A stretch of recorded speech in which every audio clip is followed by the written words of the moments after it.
장감대감 소점아님, 한여름 더위에도 잘 오셨사옵니다. 이 이야기를 듣지 않으면 얼음 동동식혜에 엿기름이 빠진 것과 같을 터이니 자리 고이 펴고 귀 기울이시지요. 그럼 오늘의 이야기 펼쳐보겠사옵니다.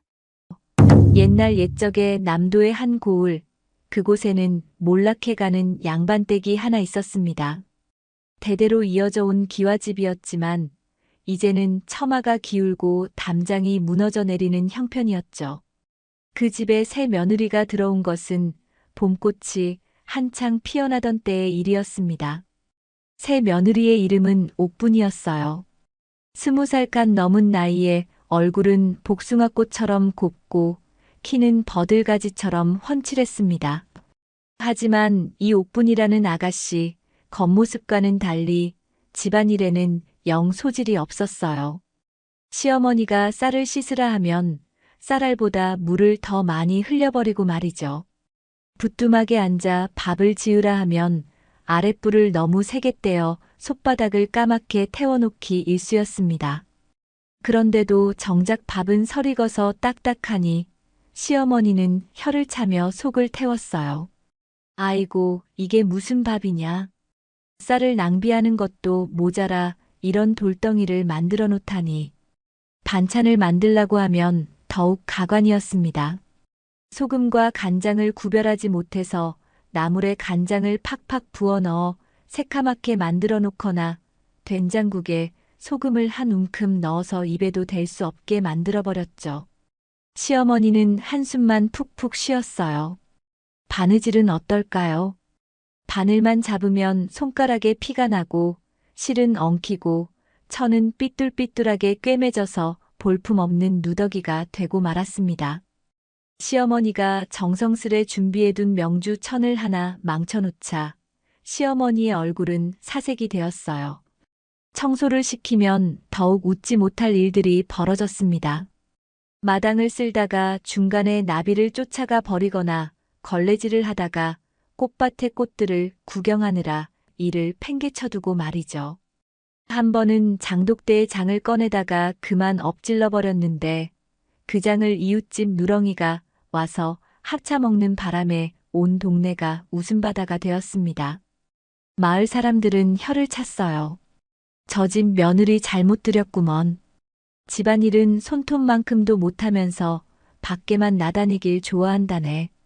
여자가 집에 얌전히 앉아있지를 못하고 이 집 저 집 기웃거리기만 하니 시어머니 속이 오죽하겠어. 아무리 얼굴이 예쁘다 한들 살림을 못하면 무슨 소용이겠나. 집안만 망치지. 실제로 옥부는 집안일보다는 밖으로 나도는 것을 더 좋아했습니다. 아침 일찍 일어나서는 마을 우물가로 나가 아낙네들과 수다를 떨고 오후에는 장터까지 구경을 나가곤 했어요. 돌아올 때면 어김없이 빈손이었지만 얼굴만은 환하게 웃고 있었습니다.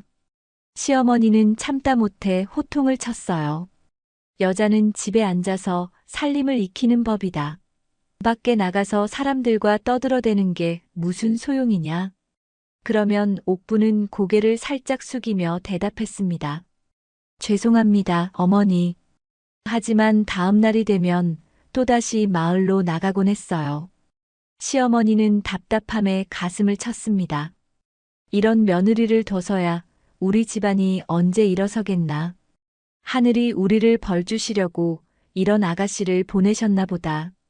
그런데 남편인 학수는 좀 달랐어요.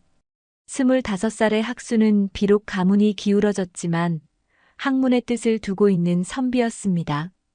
아내가 집안일에 서투른 것은 안타까웠지만 그래도 나무라지는 않았어요. 오히려 어머니가 너무 심하게 꾸짖을 때면 중간에서 말리곤 했습니다. 어머니, 옥분이도 차차 익숙해질 것입니다. 조금만 더 기다려 보시죠. 기다리긴 뭘 기다려. 벌써 몇 달째인데 나아지는 게 하나도 없지 않느냐. 하지만 학수는 아내를 믿고 있었어요. 옥분이 비록 집안일은 서투르지만 마음씨만큼은 곱다는 것을 알고 있었거든요.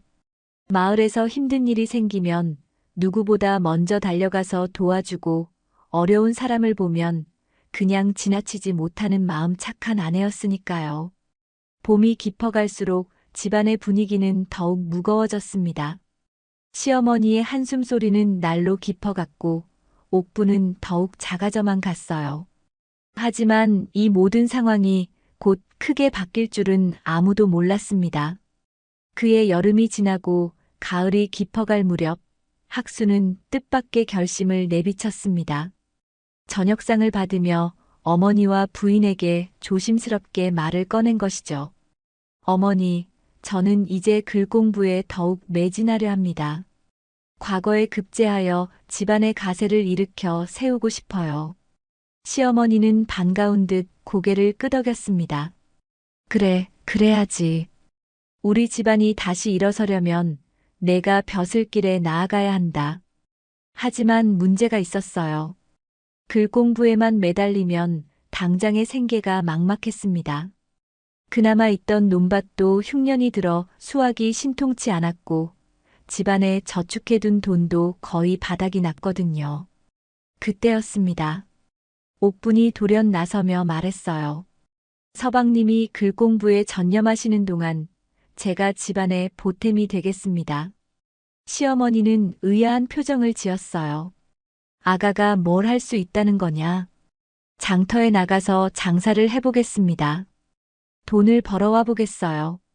이 말에 시어머니는 코웃음을 쳤습니다. 집안일도 제대로 못하는 내가 무슨 장사를 한다는 거냐? 밖에 나가봐야 더 창피만 당할 게다. 그냥 조용히 집에 있어라. 하지만 옥부는 굽히지 않았어요. 다음 날부터 집안 구석구석을 뒤져보기 시작했습니다. 사랑채 뒤편에 방치되어 있던 나무 조각들을 모아다가 작은 농기구를 만들어 보고 바느질감 상자에서 쓰다 남은 옷감들을 찾아내어 작은 주머니들을 기워보기 시작했어요. 아가야, 그런 허접한 물건 누가 사겠다고 그러냐? 시어머니는 여전히 못마땅해 했지만 옥부는 포기하지 않았습니다. 밤늦도록 등불을 켜놓고 이것저것 만들어 보며 장터에 내다 팔 물건들을 준비했어요. 비록 솜씨는 서툴렀지만 정성만큼은 가득 담았습니다. 학수는 아내의 모습을 지켜보며 마음이 뜨거워졌어요.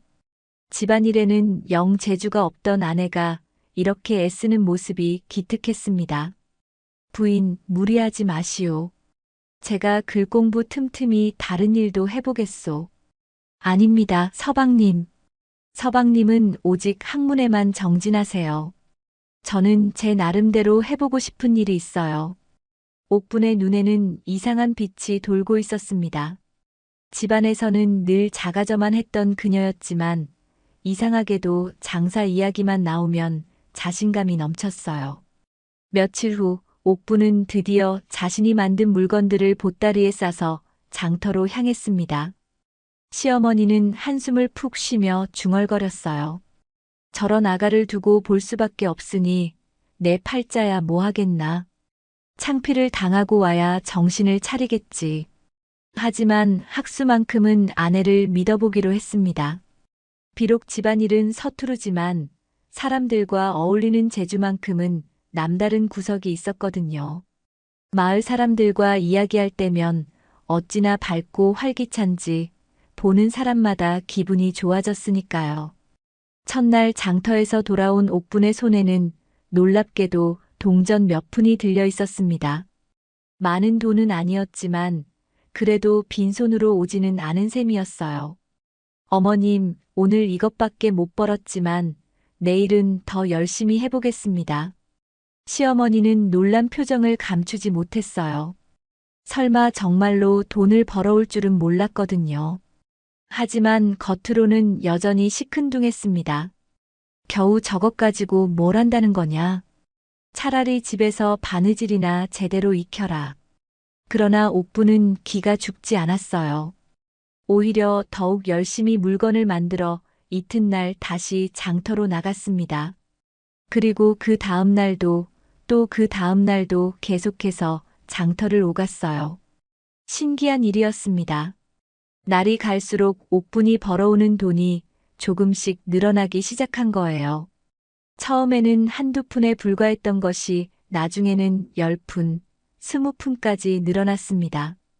더욱 놀라운 것은 옥분의 표정이었어요. 집에서는 늘 시무룩하고 작아져 있던 그녀가 장터에서 돌아올 때만큼은 환한 웃음을 띠고 있었거든요. 마치 자신의 진짜 모습을 찾은 것 같았습니다.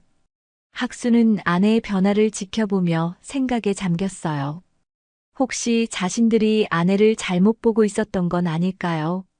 집안일에만 매여 아내의 다른 재능을 못 본 건 아닐까 싶었습니다.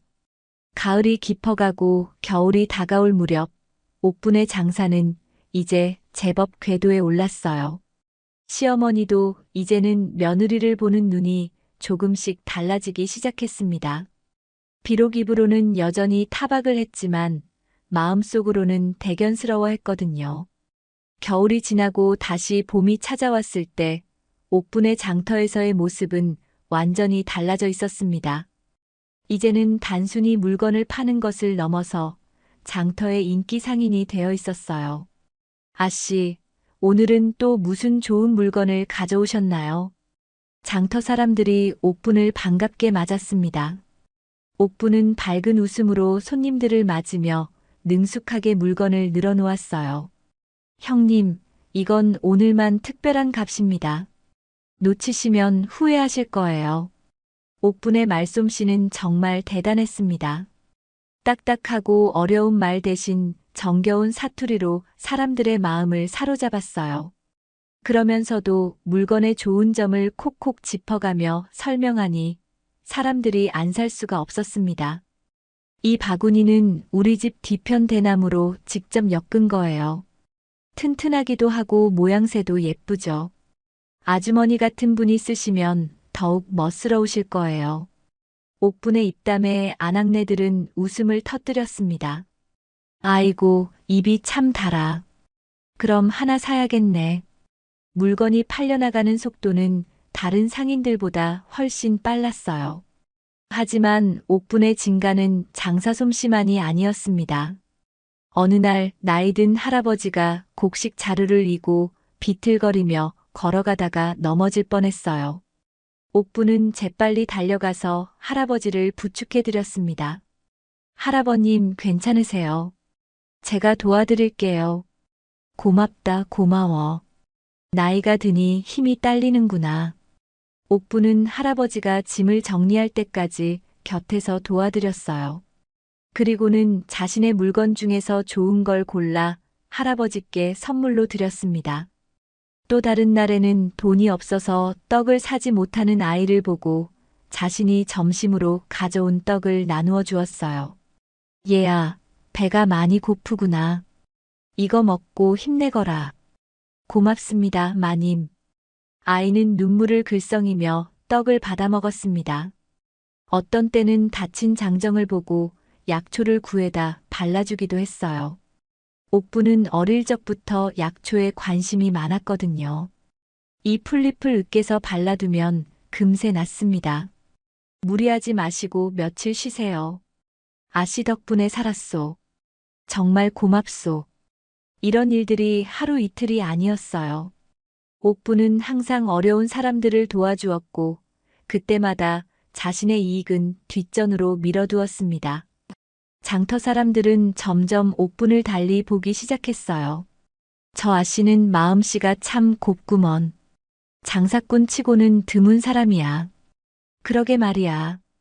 돈보다 사람을 먼저 생각하니 보기 좋다.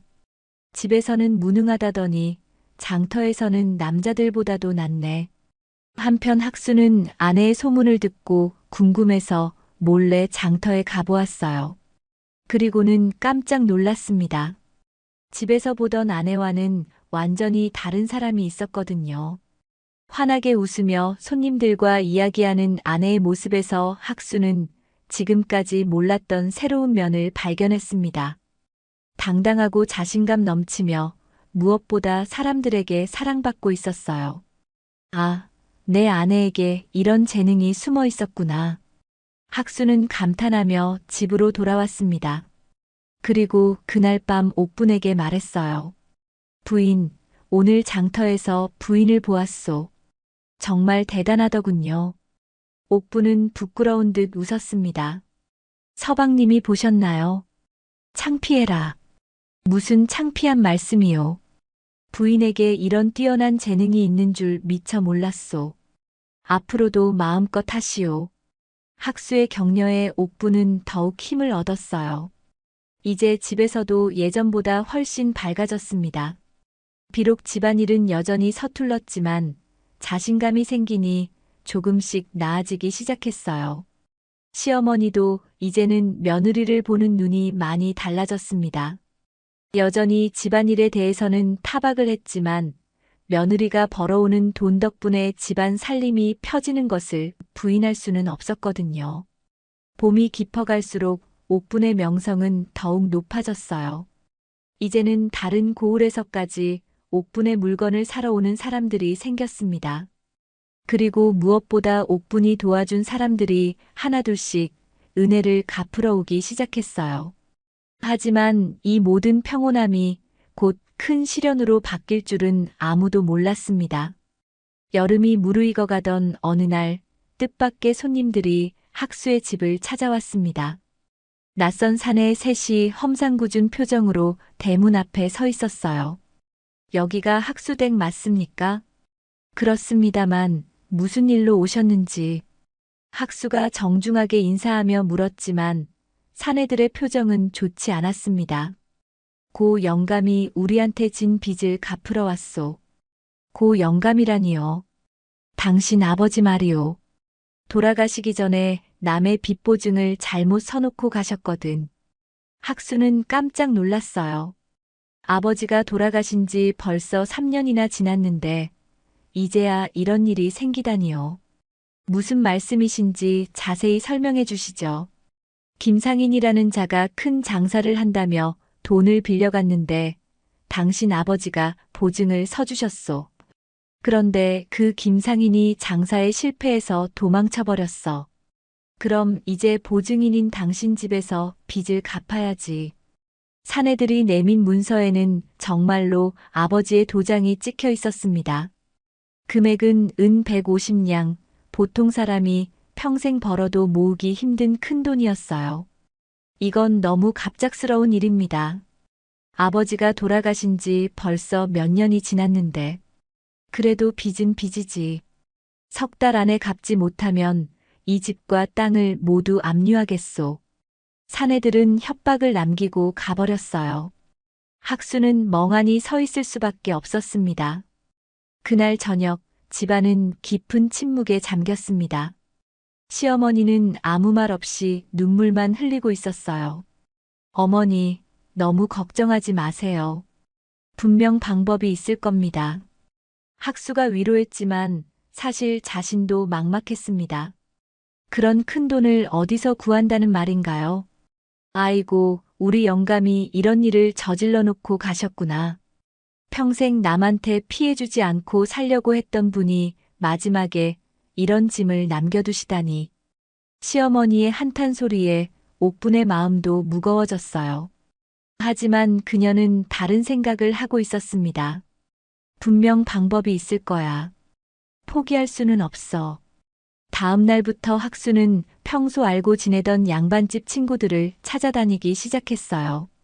어릴 적 함께 글 공부했던 친구들이 몇 명 있었거든요. 첫 번째로 찾아간 곳은 이방 벼슬을 하고 있는 성훈이었습니다. 성훈아, 나 좀 도와줄 수 없겠나? 학수가 사정을 털어놓자 성훈은 난처한 표정을 지었어요. 학수야, 마음은 있지만 나도 요즘 형편이 어려워서 말이야. 벼슬살이 한다고 돈이 남아도는 게 아니거든. 그래도 조금이라도. 미안하다. 정말 도와주고 싶지만 내 형편으로는 어려워. 두 번째로 찾아간 곳은 부유한 상인 집안의 아들인 준석이었습니다. 준석이, 내가 마지막 희망이다. 하지만 준석의 대답도 마찬가지였어요. 학수야, 요즘 장사가 잘 안 되어서 우리 집도 빠듯해. 그런 큰 돈은 도저히 무리야. 그럼 작은 돈이라도. 그것도 어렵겠어. 미안하다.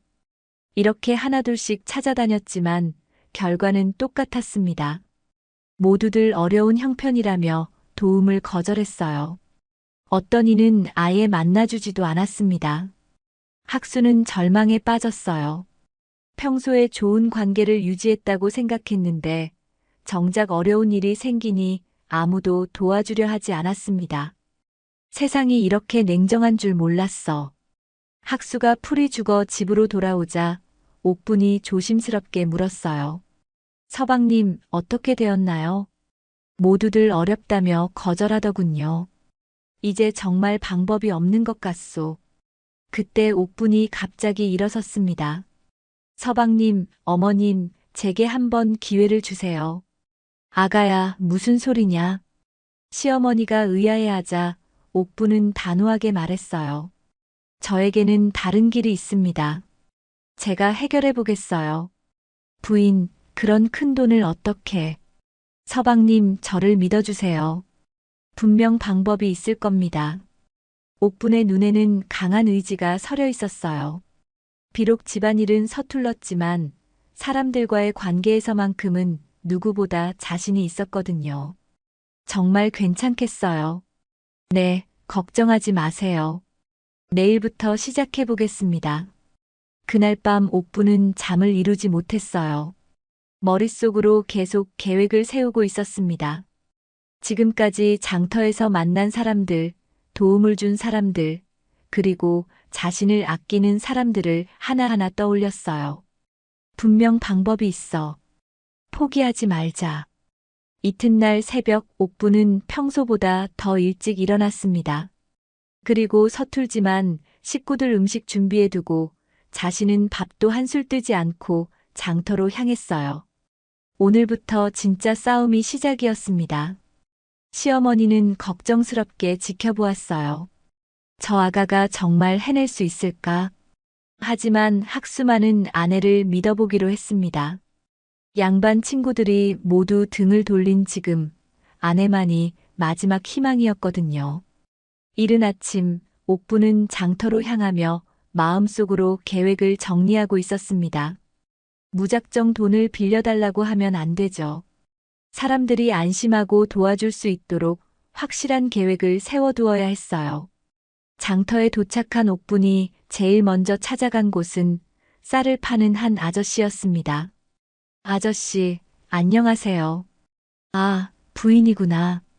오늘은 물건 안 가져왔나? 오늘은 상의 드릴 일이 있어서 왔습니다. 옥분은 정중하게 절을 하며 자신의 사정을 차근차근 설명했어요. 하지만 단순히 도와달라고만 하지 않았습니다. 아저씨, 제가 계획을 세워보았는데요. 이번 가을 수확철에 제가 직접 여러 마을을 돌며 곡식을 모아서 큰 상단에 납품하는 일을 해보려 합니다. 호, 그런 일을. 그 일이 성공하면 석 달 안에 빌린 돈의 2배는 벌 수 있을 거예요. 그래서 혹시 당분간 쌀을 좀 빌려주실 수 있을까 해서요. 쌀 장수 아저씨는 옥분의 치밀한 계획에 감탄했습니다. 부인이 그렇게 말하니 믿을만하군. 쌀이야 얼마든지 빌려주지. 정말 감사합니다. 반드시 약속대로 갚겠습니다. 두 번째로 찾아간 곳은 목수 영감이었어요. 옥분이 전에 다친 발을 정성껏 치료해준 바로 그분이었습니다. 영감님, 제가 큰 어려움에 처했습니다. 목수 영감은 옥분의 이야기를 듣고는 깊이 고민했어요. 그런 큰일이 생겼구먼. 내가 어떻게 도와줄 수 있을까? 그런데 목수 영감은 오히려 옥분의 당당한 모습에 감동했어요. 절망하거나 울먹이지 않고 오히려 더 큰 꿈을 꾸고 있었거든요. 자네 정말 대단한 사람이야. 내가 기꺼이 자네 보증을 서주마. 자네 같은 사람이라면 믿을만해. 아닙니다, 영감님. 그런 큰 부담을 드릴 수는 없어요. 옥분은 깜짝 놀라며 손을 저었습니다. 보증을 선다는 것이 얼마나 무거운 일인지 알고 있었거든요. 무슨 소리야? 자네가 평소에 어떤 사람인지 우리가 모르나. 나는 자네만 믿고 보증을 서겠어. 하지만 영감님, 됐어. 내 마음은 정해졌으니 더 이상 사양하지 마. 목수 영감의 강한 의지에 옥부는 눈물이 글썽했어요. 이렇게 믿어주는 사람이 있다니 얼마나 고마운지 몰랐습니다. 정말, 정말 감사합니다. 이 은혜는 죽어도 잊지 않겠어요. 세 번째로 찾아간 곳은 포목을 파는 김 부인이었어요. 김 부인, 안녕하세요. 아이고, 부인 오셨구나. 무슨 일로? 옥부는 김 부인에게도 자신의 계획을 자세히 설명했어요. 그리고 포목 장사에 필요한 자금을 빌려달라고 부탁했습니다. 내가 가진 돈은 많지 않지만 부인이라면 믿을 만하지. 이것 좀 받아. 김 부인은 자신이 아끼던 금비녀까지 내어주었습니다. 이것까지는 받을 수 없어요. 아니야, 받아. 부인이 평소에 우리를 얼마나 도와줬는데. 이런 식으로 하루 종일 장터를 돌아다니며 사람들을 만났어요. 그런데 신기한 일이 벌어졌습니다. 옥분이 찾아간 사람들이 모두 기꺼이 도움의 손길을 내미는 것이었어요. 부인, 자네가 그런 큰 계획을 갖고 있다면 우리가 도와야지. 그동안 부인이 우리를 얼마나 도와줬는데 이런 때 우리가 나서지 않으면 사람이 아니지. 부인 같은 분이라면 분명 성공할 거야. 사람들은 단순히 동정심으로 돕는 것이 아니었어요. 옥분의 구체적인 계획과 그동안 보여준 신용을 믿고 투자하는 것이었습니다. 대장장이 박 영감은 자신의 연장 중 일부를 팔아서 목돈을 만들어 주었고 약초를 캐는 할머니는 귀한 약재를 내어주었어요. 생선을 파는 이 부인은 자신이 모아둔 돈을 흔쾌히 내놓았습니다. 부인, 이 돈으로 한양 가는 길에 필요한 것들을 사.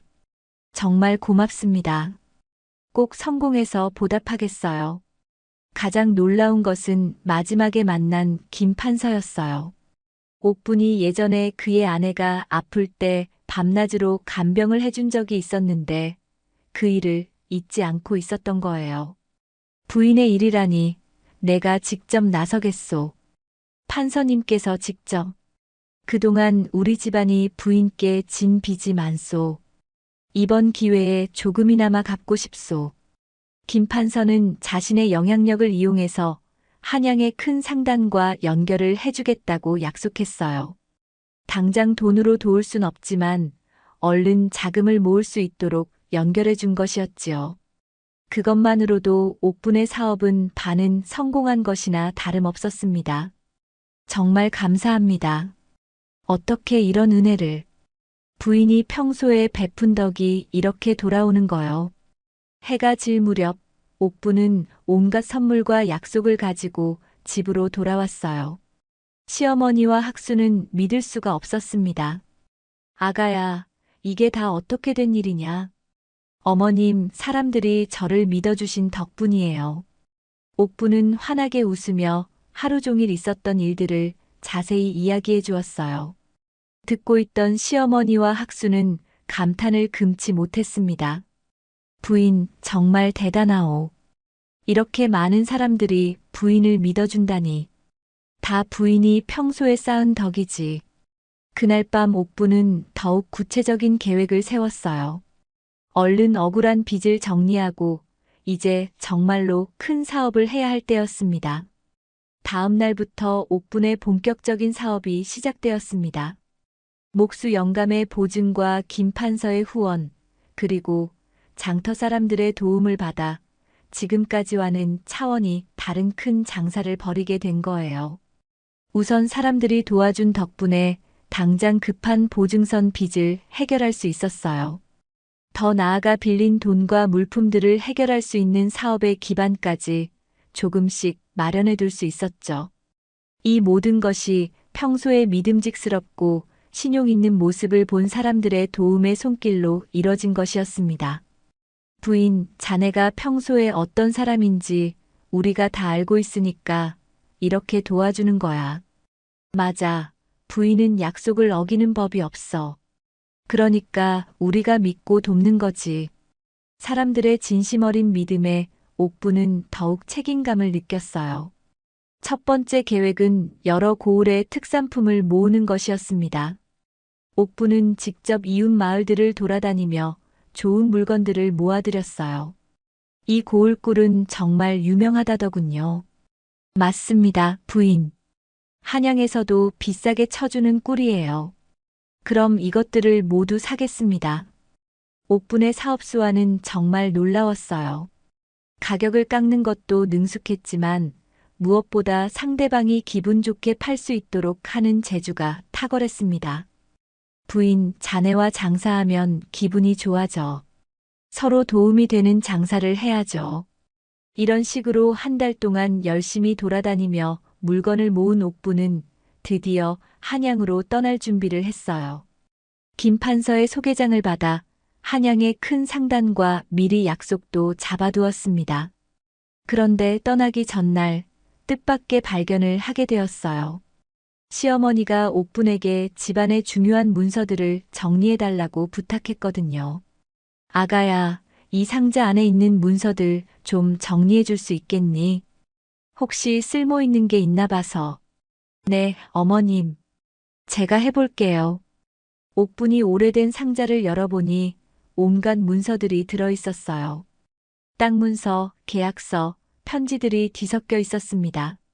하나씩 정리하던 옥분이 갑자기 깜짝 놀랐어요. 어머님, 이것 좀 보세요. 뭔가 있니? 이 문서에 보니까 우리 집 옆에 있는 땅이 남의 것이 아니라 우리 것이라고 되어 있어요.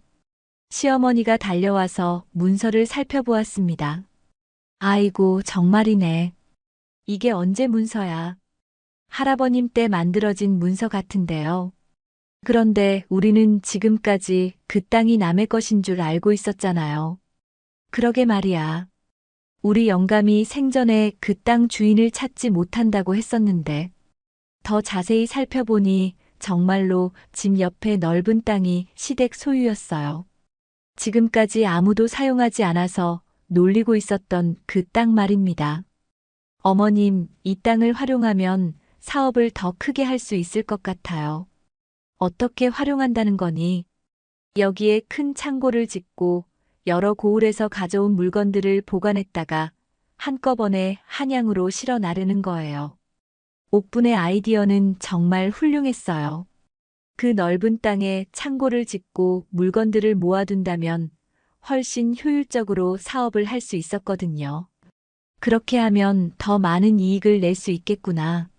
네, 그리고 다른 상인들에게도 창고를 빌려주면 또 다른 수입이 생길 거예요. 시어머니는 며느리의 사업가적 식견에 감탄했어요.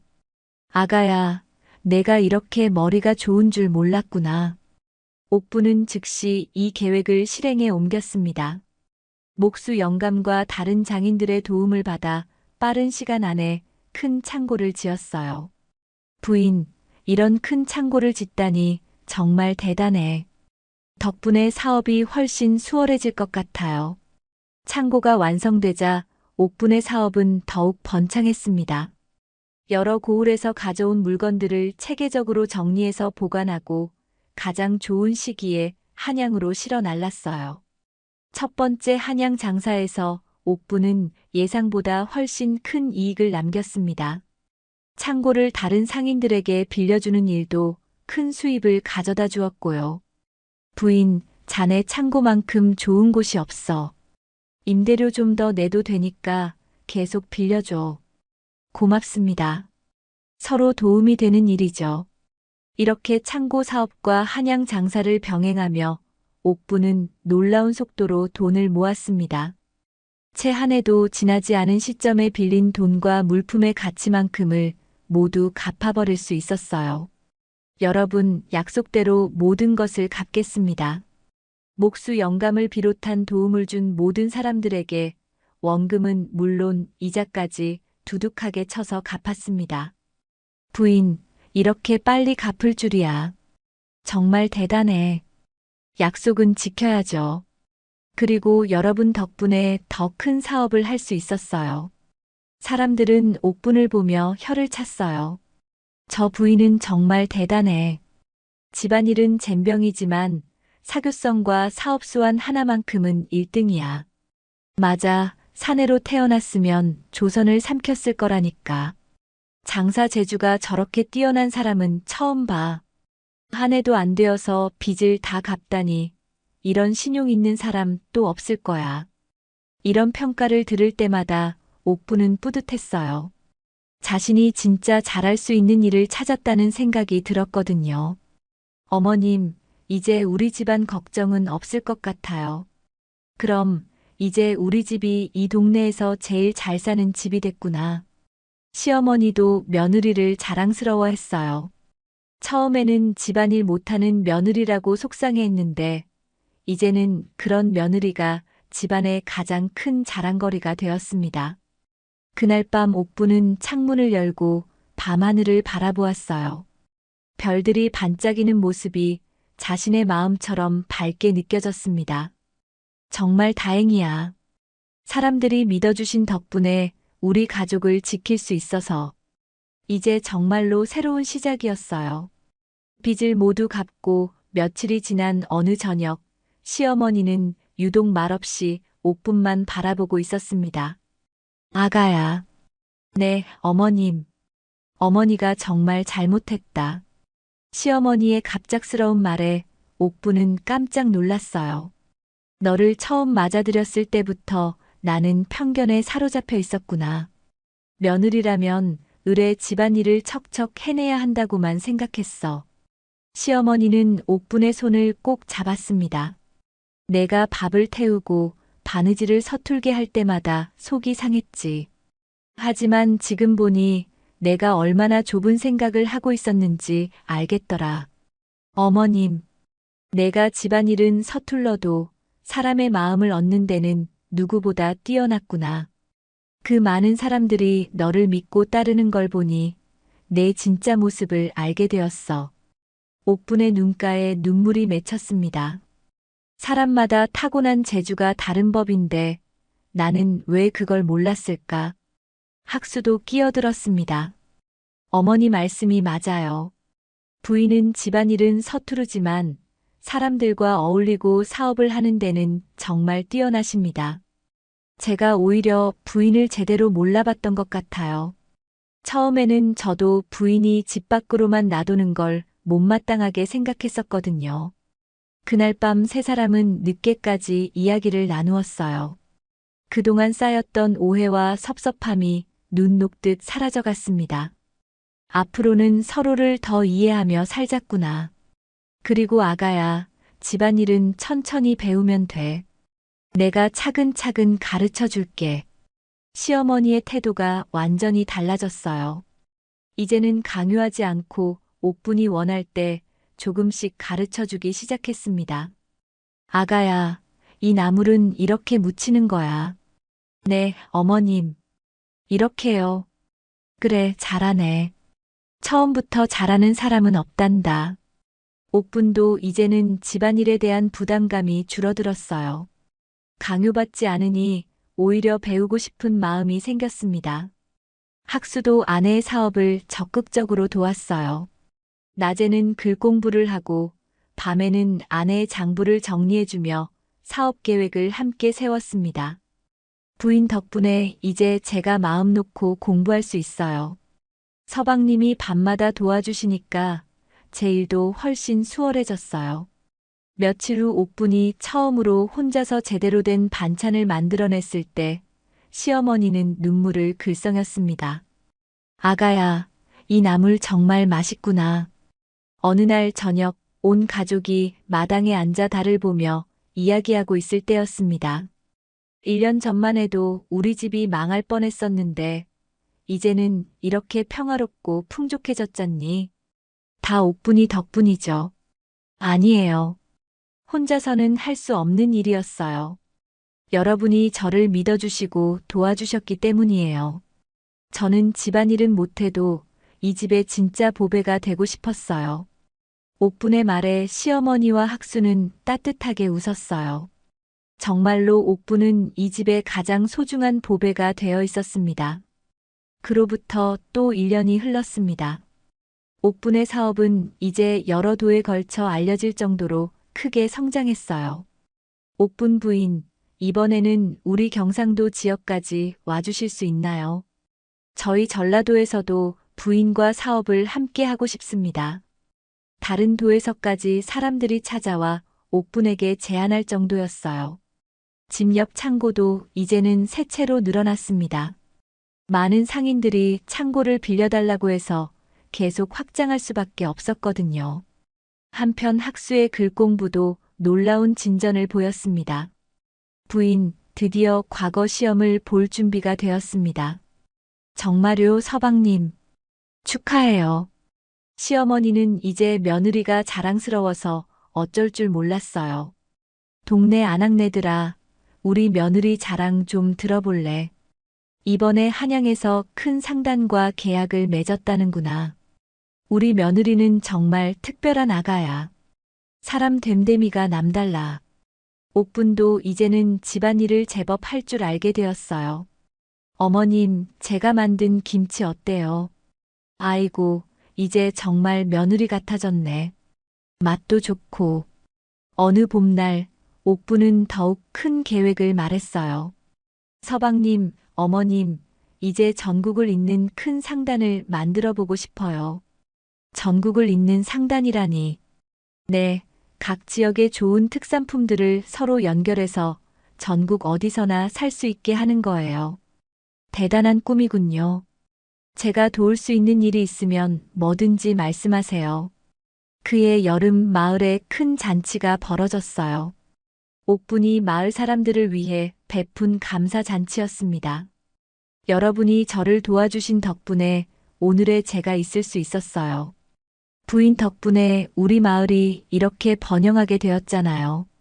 그날 저녁 잔치가 끝나고 온 가족이 집으로 돌아와 앉아 있을 때였습니다. 몇 년 전만 해도 집안일 못하는 며느리 때문에 속상해했는데 이제는 이런 자랑스러운 며느리를 뒀구나. 아가야, 내가 우리 집에 온 건 정말 하늘이 내린 복이었어. 부인, 저도 처음에는 부인을 제대로 이해하지 못했어요. 하지만 지금은 알겠어요. 부인은 정말 특별한 사람이라는 걸. 그날 밤 옥부는 창가에 서서 별이 총총한 밤하늘을 바라보았습니다. 사람마다 빛나는 자리가 정말 다르구나. 다음 날 아침, 옥부는 평상시처럼 장터로 향했습니다. 이제는 당당하고 자신감 넘치는 모습으로 많은 사람들의 존경과 사랑을 받는 훌륭한 사업가가 되어 있었어요. 옥분 부인, 오늘도 좋은 하루 되세요. 부인, 건강하세요. 장터 사람들과 나누는 인사에는 진심 어린 정이 가득했어요. 이제 옥분의 이야기는 조선 전국에 전해지고 있었습니다.